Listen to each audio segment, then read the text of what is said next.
Good day to you all. This is Global Weekly News, serial number 4. The first item is revolt in Sri Lanka. During the French Revolution in 1789, people picketed the Bastille prison near Paris on 14th July.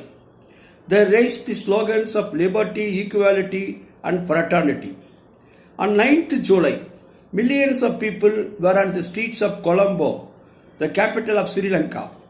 They demanded the resignation of the president Gotabaya Rajapaksa and Ranil Wickremesinghe, the prime minister.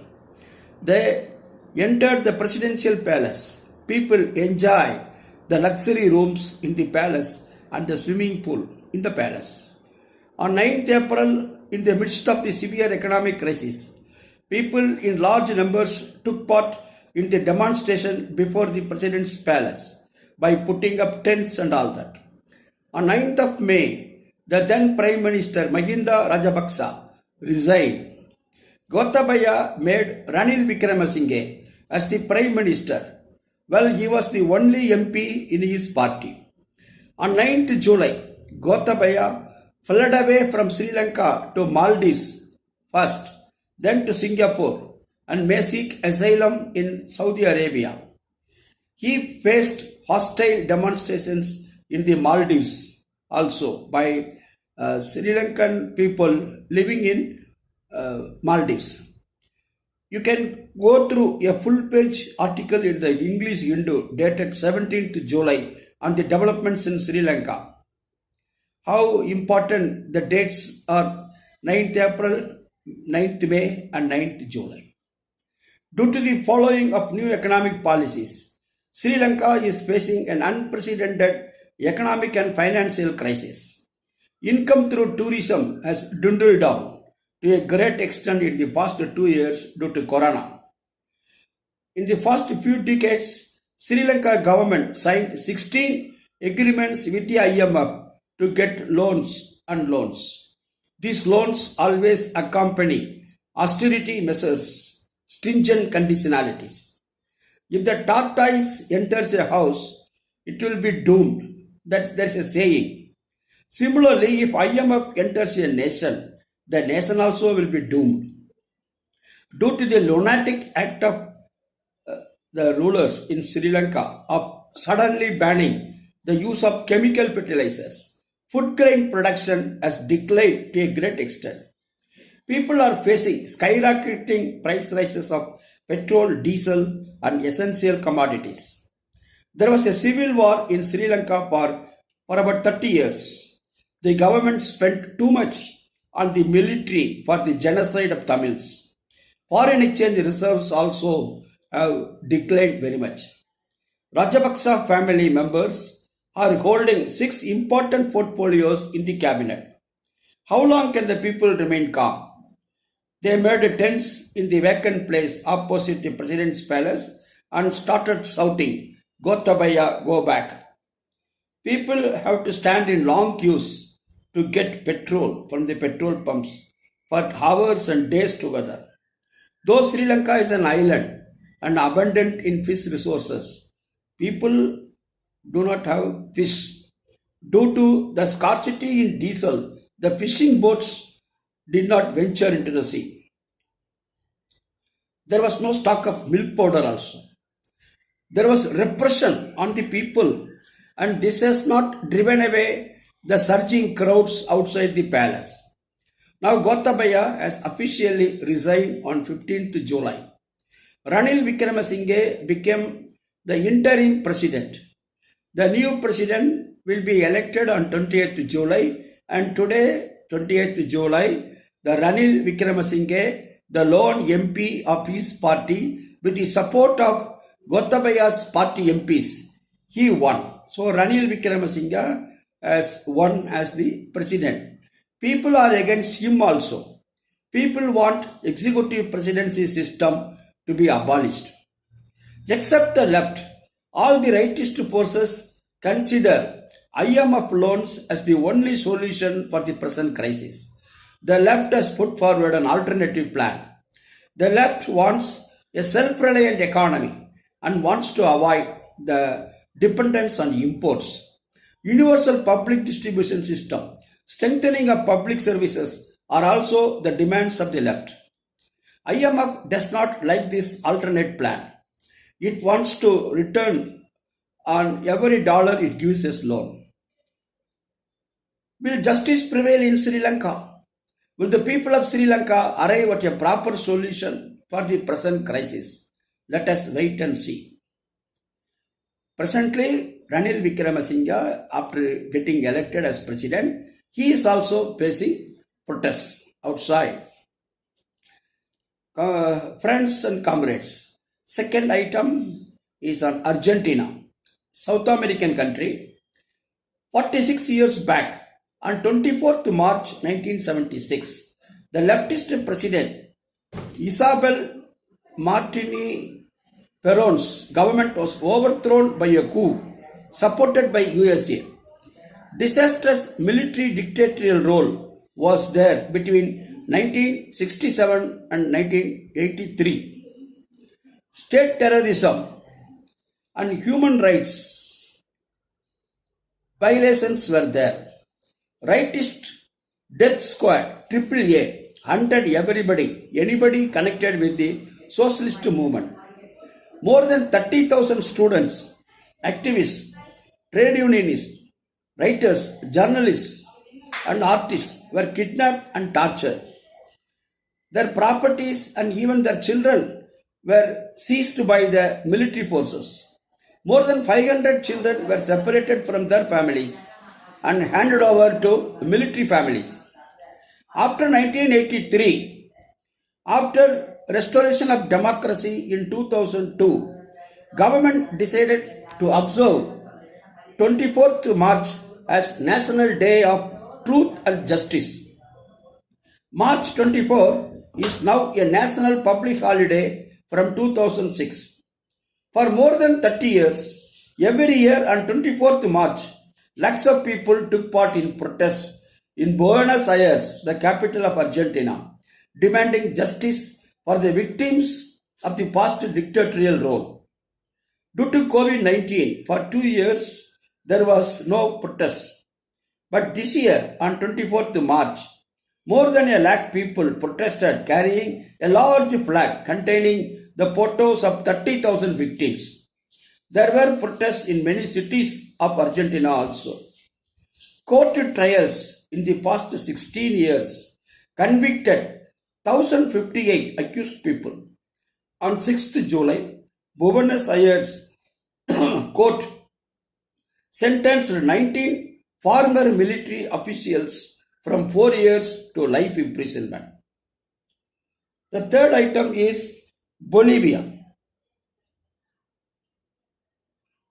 In October 2019, far-rightist forces protested against former socialist president Evo Morales, instigating violence and racism. Luis Fernando Camacho led these protests. Bolivian judges postponed the trial against Luis Fernando Camacho and his father on 11th July due to threatening phone calls. There were phone calls threatening danger to their lives. Therefore, the judges postponed the trial. Luis Fernando Camacho and his father conducted a coup against Evo Morales in November 2019. US was very much behind this coup. Democracy was restored in November 2020. Movement towards socialism has come to power with Louis Arc as the president. Recently, ex-right-wing President Junin Anis was sentenced to 10 years imprisonment. The fourth item is, let us go to Brazil. Elections in Brazil. On 6th January 2021, when counting of votes was going on in the capital, Washington DC, supporters of Donald Trump raided the place. There are riots. Similar incident may occur in Brazil. Also, when presidential elections is held on 2nd October 2022 this year. The candidate of the left, Comrade Lula da Silva, is most likely to get elected as the next president. The present president, Jair Bolsonaro, in his radio speech, has asked his followers to do what they like to do. Eduardo Bolsonaro, son of the president, was one of the international poll observers during Trump's poll. Another son, Flavia Bolsonaro, in a press interview has said that Bolsonaro family will not be responsible for what their supporters do. These talks are very much indicative of violence by supporters of Bolsonaro during the elections on 2nd October. India's experience under such circumstances is whenever violence is expected, voting percentage will go down, and that will be favorable to the rulers. The defense minister and ex-army officer has told that the voting machines are not dependable. So we are expecting with optimistic caution that Brazil Lula da Silva will get elected as the new president. Cautious optimism that we must have. The fifth item is Joe Biden visit to West Asia. After getting elected as president of US, Joe Biden visited West Asia for the first time. He visited Israel on 13th July. He visited West Bank of Palestine also. Palestinians protested against murder of Palestinian journalist Shireen Abu Akleh by Israel's security forces. Joe Biden did not speak anything on this matter. He neither condemned the apartheid regime of Israel and Israel's violation of human rights. US and Israel signed an agreement in Jerusalem. As per this agreement, US will continue to provide military aid to Israel. Joe Biden said that deep relations are there between the people of US and Israel. He said mutual trust prevails. US will give $3,800 crore military aid to Israel in the coming next 10 years. Biden said that they will not allow Iran to make nuclear bombs. Biden's policies are no different from Trump's policies in regard to Israel-Palestine matter. US is establishing its embassy in Jerusalem on the land stolen from the Palestinians. Biden did not say anything about peace talks between Israel and Palestine. He neither condemned Israel's aggression of Palestine. Biden talked about economic and humanitarian aid to Palestine. Palestinian independence is not in the agenda of US. Biden's stand is that Palestinians shall not speak about their freedom and sovereignty. Last year, Israeli soldiers killed Palestinian children on a large scale. Israel bombarded the Gaza of Palestine and many died. Biden said that he is a Zionist. That is, he is interested in the state of Israel for the Jews getting more and more developed. Biden convened a meeting of India, United Arab Emirates and USA Israel, the West Asian Quadrilateral Quad, with the acronym ITU2. This quad is beneficial to Israel. It doesn't serve any purpose for India. On 15th July, Biden visited Saudi Arabia. There is a shortage of petroleum products in Europe due to the ongoing Ukraine-Russian war and economic sanctions on Russia by the US and European Union. Biden emphasized that Saudi Arabia shall boost its oil production to overcome the shortages. At the time of presidential elections in US, Biden abused Saudi Arabia as a country which is looked upon with contempt by many. He called Saudi Arabia as a pariah. Pariah means, if you go through Google meaning, that is looking at with contempt. So Biden sent $65 crore worth air-to-air missiles to the Saudi Arabia in the name of its defense. 233,000 people were killed in Yemen due to Saudi's war on Yemen. Saudi Arabia did not recognize Israel from 1948. Abraham Accords were signed between Israel, United Arab Emirates and USA in 2020 during Trump period. USA is taking efforts to link Saudi Arabia with the Abraham Accords. Behind the scene talks are going on to isolate Iran. Now Saudi is allowing Israeli flights to fly over Saudi's airspace. The sixth item is on Spain. The Podemos movement was formed in 2014 under the leadership of Pablo Iglesias in the aftermath of massive anti-austerity protests in Spain. Podemos, launched as a populist left-wing platform, emerged as a major party by the time of 2014 European Parliament elections. In 2016, Podemos aligned with the United Left. In 2020, the movement decided to support the Pedro Sánchez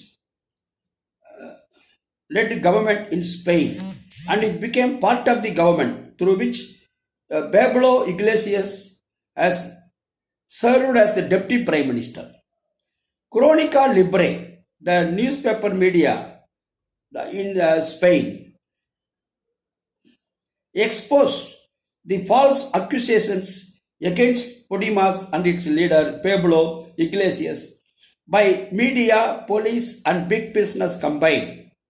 Nicolas Maduro led Venezuela government deposited huge amounts of money in Pablo Iglesias' name in his bank account, Euro Pacific Bank branch of Granada. This is a totally false information to tarnish the image of Podemos and its leaders. Throughout the world, the ruling classes always try to tarnish the image of the left movement and its leaders, and in Spain also we are seeing that. The last item today is on Italy. Well, Italy is facing a political crisis now. The five-star movement, it's a partner in the coalition government. Suddenly, the five-star movement withdrew its support to the rightist government led by Mario Draghi. On 14th July, the Prime Minister Mario Draghi won the confidence vote of the Senate, but still he submitted his resignation to the President. Five-star movement did not take part in the voting on the no confidence motion. The five-star movement objected to a economic recovery scheme of the government to arrest fuel price rise and inflation. This is just a tactic of five-star movement to protect its falling influence. Elections may come soon in Italy. The progressive sections, especially communists, trade unionists, youth student groups, are conducting militant struggles against the neoliberal policies. Austerity measures are adopted as per the dictates of the European Union. The government of Italy is supporting NATO in Ukraine war. Italian government is not at all interested in the welfare of working class, increasing poverty, elimination of the increasing poverty and inequalities, strengthening of education, health in the public sector. These things government are not paying enough attention. A communist leader said that the fall of the Italian government is a good news. Thank you for listening. Let us see next week. Comrades, Lal Salam.